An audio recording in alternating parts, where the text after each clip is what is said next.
LATD Nation, welcome back to the channel, man. Of course, it's your boy Jay. This is RG from the 843, of course, back with you with another video. Yes, sir. A spectacular movie review of the long-awaited What Else Can Go Wrong? The movie, a.k.a. The Odyssey, starring Matt Damon, Tom Holland, Zendaya, Yes, Elliot Page, Robert Pattinson, and various other... John Leguizamo, and various other ensemble cast, man. This actually is probably just starting out. I think this is probably one of the most impressive casts I've seen in a long time. They definitely didn't feel wasted. But this movie's directed by the great Christopher Nolan, who directed different movies like all the Dark Knight movies, The Prestige, and Inception. Personally, my favorite, Tenet. I like Tenet. Definitely one of my favorites too. Oppenheimer, which I still ain't seen. Yeah, I saw it, but I didn't see it. You feel me? Yeah, fell asleep? Yeah, damn skippy. I had just got off work that day. But y'all get it. So all I know is I was highly anticipating this movie, man. Me too. I ain't gonna lie. I was ready for this movie to come out. I was excited. Cause I didn't know too much about like the Odyssey before this movie came out, but I did a little bit of research. Like I knew just enough, Yeah, cause I knew about the Trojan horse. Cause you already know they got Trojan horse programs like viruses and so on and so forth. I thought you were gonna say something else. Trojan horse. Yeah, no, I understand. You feel me? No. Hey, I need to get my mind out of the gun. No, because I was about to follow up with that and say something very pause-worthy. But yeah, okay, good. Hey, it's all good. You recognize you caught it? You said, no, I'm good. I'll tell you after the video over. For sure. That shit was funny, but I mean, I've been a couple of Trojans sometimes, you know what I'm saying? Like, anyway. But all I know is I knew about, like, the Trojan horse and, like, the whole, the Cyclops and everything, pretty much everything that goes down, like, at least in the beginning on how the story gets set up and everything. So. Tell the truth, I really didn't know next to nothing about the plot, if I'm being quite real with you. So going in, I mean, obviously everybody's heard of Homer's, Odyssey, Iliad, whatever the case may be. I've heard of those, but I've never really like dove in deep into like the lore of any of those things. So I basically went in fresh. I didn't really watch any of the trailers for the Odyssey either. Yeah, I only saw like the ones that we saw in the for the other reviews that we did. Yeah, I didn't really like go and watch the trailers for real. Yeah, so I came in fresh out of this too, and right off the gate, like I thought this movie was actually pretty good. I thought it was pretty good. I thought it was no bump that, man. I thought it was great.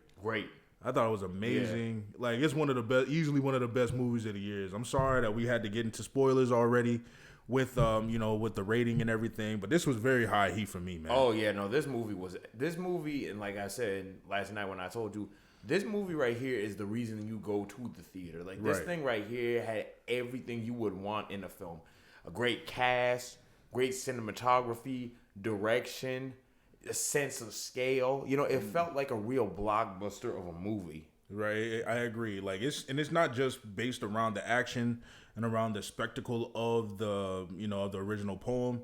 It's about the artistry, man. Like it really sets the tone early that this movie's about scale and about heart. It's an epic, and it's very epic, exactly. And it's just Christopher Nolan really is one of my favorite directors of all time, and this movie proves why. Like I was never the biggest fan of the Dark Knight trilogy. A massive fan. Mainly just because I thought it was kind of boring.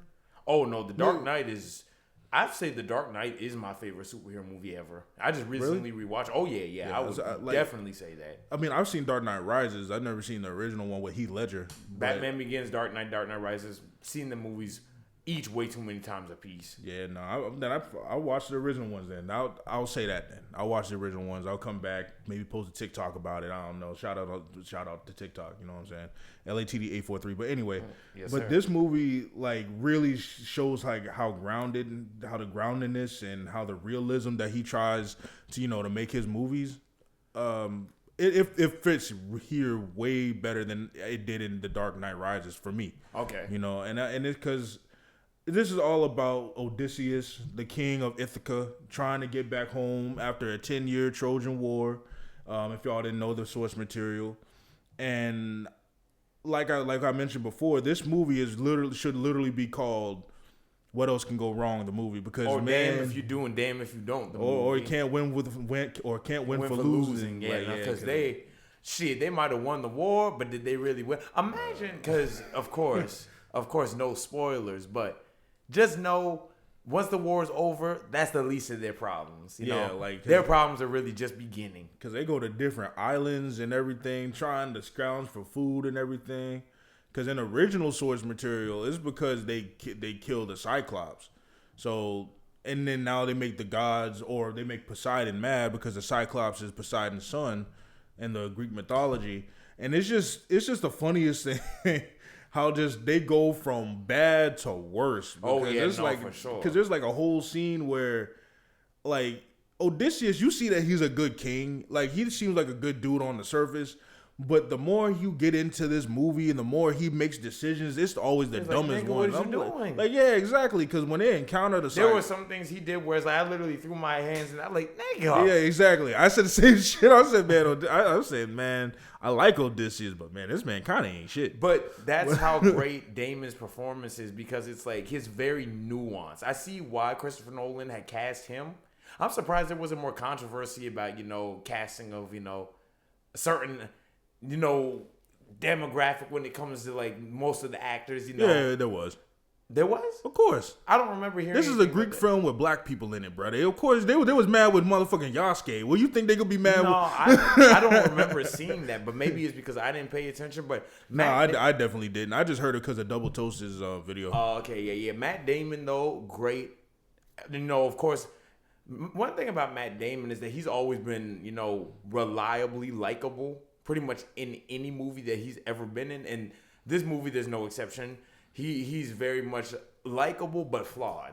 Yeah, exactly. You love Odysseus because Odysseus is pure at heart. Because one thing I like about this movie is that usually when they portray somebody as being like this righteous king, it's like they're infallible. It's like they can do no wrong. Yeah, they can do no wrong. They're always sort of the moral compass of the story, but Odysseus makes some decisions where it's like, he has a good heart and he has good intentions, but you can see that he's flawed. He gets angry. He has misjudgments. He doesn't get everything right.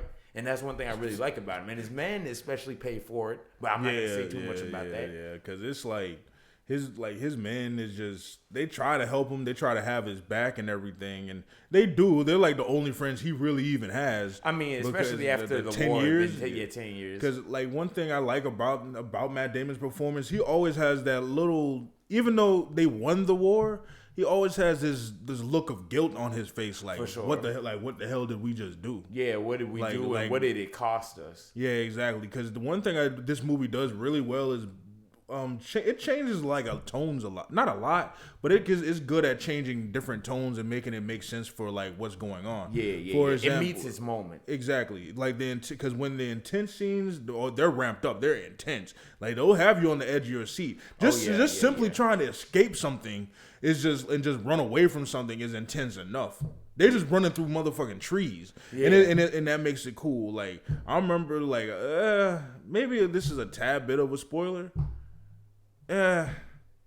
They see like a kid. They see like a kid in the woods, and the next thing you know, a whole bunch of people come out. I'm like, I'm like, ooh, and they came out ready to play too. Yeah, they was on. One thing I'll say about this movie, they are relentless as far as Odysseus and his men. They are on his ass. Yeah, all movie long. They hold that man accountable. Oh, for sure. If he does something dumb, he gets held accountable. Now, on the other hand, when it comes to like his supporting cast, who, in your opinion, was the best in terms of like the supporting? I would say, for me personally, it's between Pattinson and Holland. For me, I say either Lego or even Anne Hathaway. Yeah, that's the thing. All of them are good. They're great, even. But I say John Leguizamo for me personally. Okay, yeah, I like that he was the heart of the film. Okay, yeah. But I like Pattinson and Tom Holland. One of my favorite characters though was his last name. I forgot his name. His last name is like Patel though.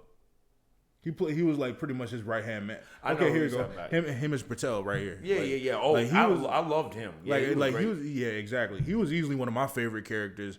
It's probably either him, Leguizamo, and then other than Odysseus. Yeah, it's probably him, Leguizamo, and then like probably Tom Holland. I ain't gonna lie though, I did like his right hand man because over time you just see him like you can almost feel him giving a side like, nigga. What did you think? Yeah, like like you just tell you.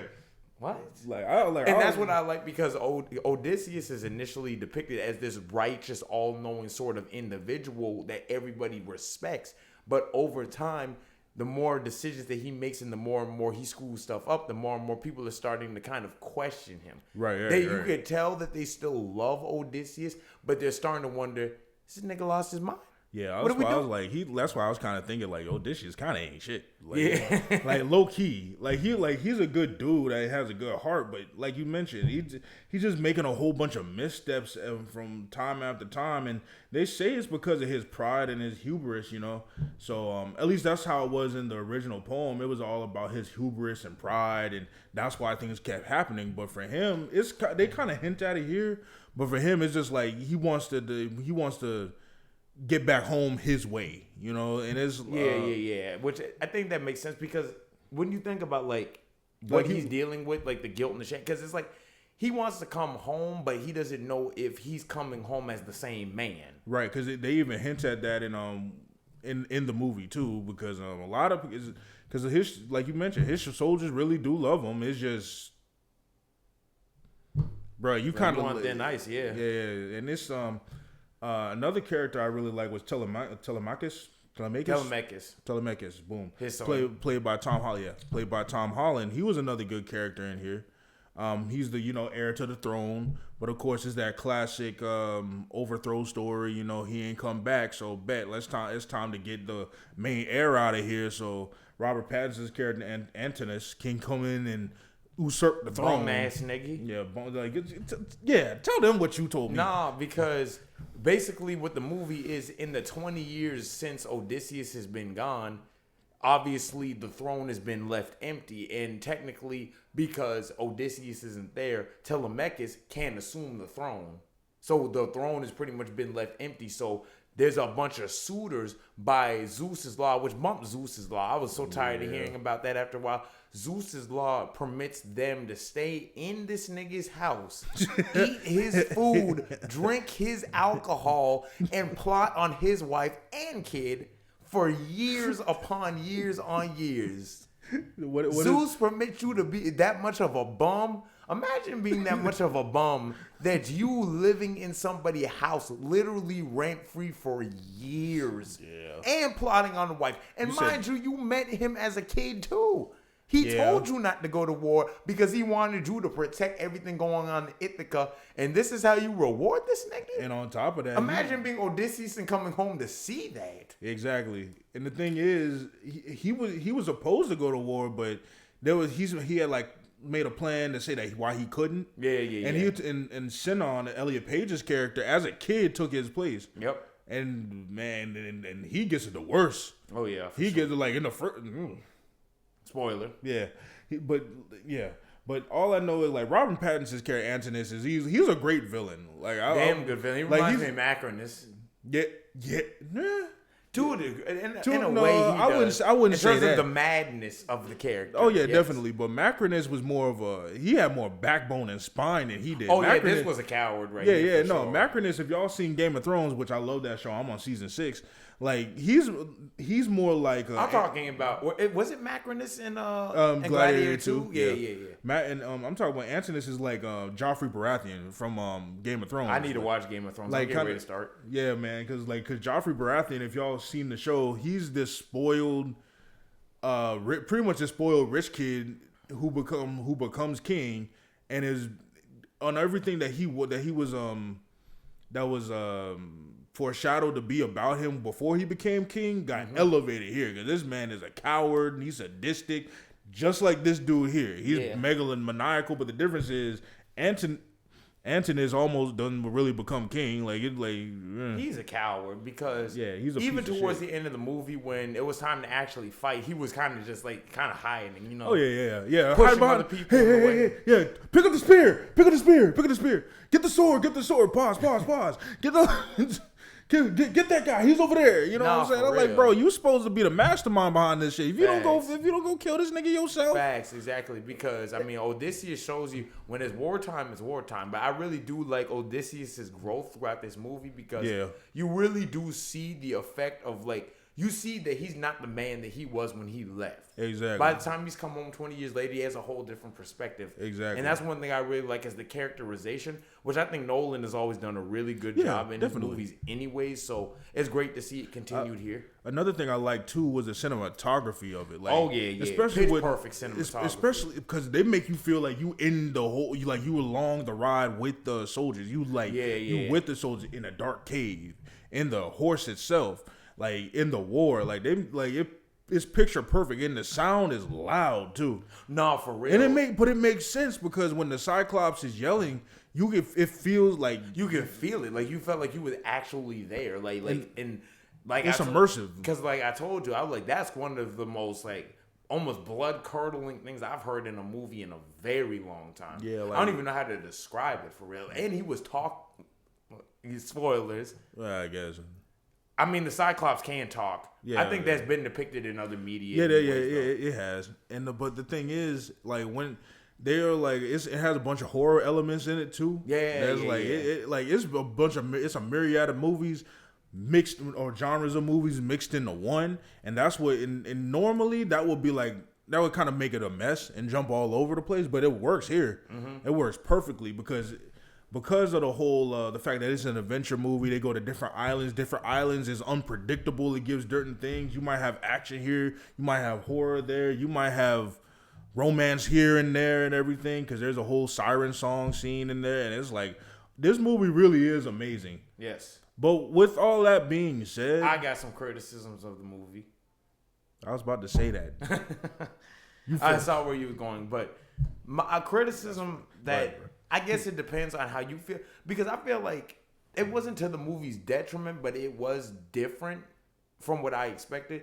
When you have a movie that's kind of set in ancient times, you kind of expect certain accents. You kind of expect certain, like, dialogue to be kind of, like, more so almost Shakespearean. Yeah. In a sense. Yeah. But with this movie, it was very modern in its dialogue in a lot of ways. And I was very surprised by that. I see what you mean. That didn't really bother me too much. In a sense, no, because it's like I was actually able to understand what they was talking about. Right, because I was watching Othello the other day with the Lawrence Fishburne one. I'm like, man, can y'all just talk normal? I watched Macbeth starring Denzel. Great movie, by the way. Yep. Then I don't know what are y'all talking about? Yeah, like I'm like, this is kind of great movie though. I would definitely recommend that for sure. I would recommend that movie 100%. Yeah, underrated. He was nominated for an Academy Award for Best Actor, as he usually probably should have gotten it. But anyway, I wouldn't be surprised. Yeah. My thing is though, like even with those types of movies, the Shakespearean speaking, I'm like, can y'all just kind of y'all could have modernized this personally, but and they that's did what, this, and that's why it didn't bother me here because a whole 3 hours of like hearing these people talk. The Cyclops thou killest to be all us hospitality, like, and I'm like, come again? No. And then the thing that's funny about Nolan is that Nolan is kind of infamous for his movies kind of being like so loud that you can't really hear the dialogue.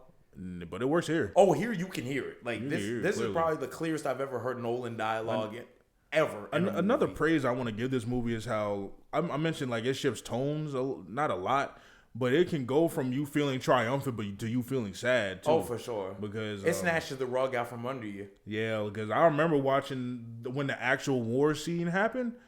Before they showed actually what happened, I was yelling with the people. I was like, yeah, go get that. And then when it offers up another perspective, you're like, oh shit. I literally said that. Like I was like, oh shit. It shows you the reality of it for real. Like it shows you how bad war can actually be. How bad war it actually is, especially around that time. Like you see innocents yeah. I feel like it's kind of like the way that they break down the whole mythology, you know, the idea of this great like warrior / king that was just so righteous and so pure and was just doing everything for the sake of what was good. They do a good job of breaking down and deconstructing that idea and showing you what the reality would be when you're dealing with somebody like this. Exactly. He's a conqueror at the end of the day. And who's to say that he's any better than any of the people that he killed? Yeah, exactly. Or he had killed. And what made Ithaca so great that they had the right to do what they did? Which there's one example when they arrive at a certain island with that woman where she kind of questioned. We're not going to say exactly. She made him think. Yeah, she made him think, and because you see a bunch of different soldiers' armor out there, and but when y'all see the movie, y'all understand why. Shit, that was like what? Like I remember. Not for real. I even almost threw up watching that scene. Low key. Yeah, no. The way it was twisted. Yeah. Lord Jesus. Anyway, but one of my criticisms for it was I felt like it was good, but I don't think they needed the whole usurping the throne angle that they had. Now I don't know if this is a part of the source material. It might be. But I think they could have just kept it as like a simple story that they're telling Tom Holland while Tom Holland's going off to do what he do. Okay. You know what I'm saying? I feel like that was praise to John Bernthal, by the way. Definitely got to shout him out. I was always a fan of John Bernthal. But the way they tie it up in the end, I'm okay with that. I see how they did it. Yeah. But I feel like that kind of ruined a little bit of the flow. Yeah. But it's not really saying too much because the flow was still great. It's just, for me, it was just a little bit too left and right, you know. So, but I understand it's still well made. You got any more criticism for it? No, not really. To be honest with you, for a 3-hour movie, this movie felt short. Yes. Not short, but it didn't feel 3 hours. It filled the runtime. Because I've watched movies that were an hour and a half that felt too long. Look at Joker Folie à Deux, but I think that was like 2. I don't know. 2 unfortunate hours. I wanted to leave early. I did too, to be honest. I've never wanted to leave early for a movie. I remember you had said, yeah, bro, no, we got to stay for the review. I'm already here. Like that we reviewed on the channel. A long time ago. That was 2 years ago, if you believe that. Yeah, man. Hey, thank y'all for all the support, man, and keep it going. But yeah, all I know is that movie is another example. House Party was another example. House Party, the remake, not the classic 1990s version, but House Party with Jacob Lattimore and that dude from that not Project Power. I forgot exactly what. I don't remember. I don't even remember what he looked like. Yeah, no, but he's a good actor. He's just. That movie was just bad, you know. That movie was horrible. They only had one funny scene in there, but anyway, this movie, I remember because when we were watching the certain parts and certain of the action and the drama that was going down, I just looked at my watch. I said, "Damn, we only been here an hour. We got 2 other." And the whole time, I was locked in, bro. Yeah. Like easily for me, I'll give this movie a 9 out of 10. Man. Same here. I give it a 9. I think that this is definitely one of the best movies of the year. It's definitely top. I would argue probably top 3 for me right now. Just so far, because it's July, so we still got roughly 6 more months. We still got half the year, so we'll see what else this year brings. But so far, Odyssey, definitely one of my favorite movies of the year. Same. Nolan proving why he's one of the most respected directors of his generation. Indeed. And just another win, another success for him. But I expect that at this point. And with all that being said, man, I've been Jay. This has been Rodney. We're LATD. We got more videos coming soon, more reviews coming soon, maybe even a vlog in the future, man. But oh yeah. With all that being said, God bless y'all, man. Look at the details. Peace.